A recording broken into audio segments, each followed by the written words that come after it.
ଜାତୀୟ ଏମ୍ଏମ୍ଏ ପ୍ରତିଯୋଗିତାରେ ଚମକିଲେ ଝାରସୁଗୁଡ଼ାର ଯୁବ ପ୍ରତିଭା। ଦିଲ୍ଲୀରେ ଅନୁଷ୍ଠିତ ଆଇସିଏଲ୍ର 2ଟି ରୌପ୍ୟ ପଦକ ହାତେଇଲେ ବେଦପ୍ରକାଶ ଓ ଅନିକେତ। ଜାତୀୟ କ୍ରୀଡ଼ା ମାନଚିତ୍ରରେ ପୁଣି ଥରେ ସ୍ୱର୍ଣ୍ଣିମ ସଫଳତା ହାସଲ କରିଛି ଝାରସୁଗୁଡ଼ା ଜିଲ୍ଲା। ନୂଆଦିଲ୍ଲୀର ପ୍ରତିଷ୍ଠିତ ଭାରତ ମଣ୍ଡପମ୍ଠାରେ ଆୟୋଜିତ ଜାତୀୟ ସ୍ତରର ମିକ୍ସଡ ମାର୍ଶାଲ ଆର୍ଟସ ଏମ୍ଏମ୍ଏ ପ୍ରତିଯୋଗିତା ଆଇସିଏଲ୍ ଇଣ୍ଡିଆନ୍ କମ୍ବାଟ୍ ଲିଗ୍ରେ ଜିଲ୍ଲାର ଗୌରବ ବଢ଼ାଇଛନ୍ତି 2 ଜଣ ପ୍ରତିଭାବାନ ଖେଳାଳି। ବ୍ରଜାଜନଗରସ୍ଥିତ ଗଡ୍ସ କମ୍ବାଟ୍ ଇନଷ୍ଟିଚ୍ୟୁଟ୍ର ଏହି 2 ଲଢୁଆ ଖେଳାଳି ନିଜର ଦମଦାର ପ୍ରଦର୍ଶନ ବଳରେ 2ଟି ରୌପ୍ୟ ପଦକ ଅର୍ଜନ କରି ରାଜ୍ୟ ପାଇଁ ଗୌରବ ଆଣିଦେଇଛନ୍ତି।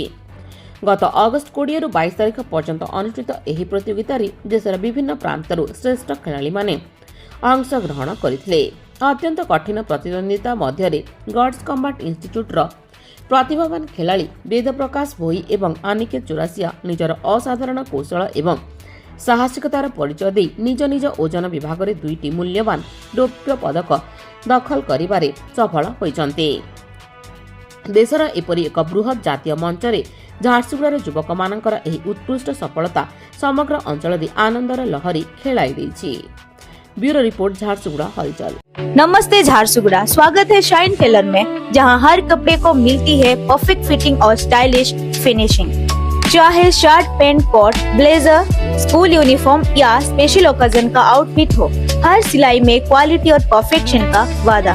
तो आज ही पहुंचे shine tailor, Kora complex, main road, Jharsuguda. Shine tailor, tailoring is an art and perfection is a identity. आज ही विजिट कीजिए और अपने स्टाइल को दीजिए एक नई पहचान।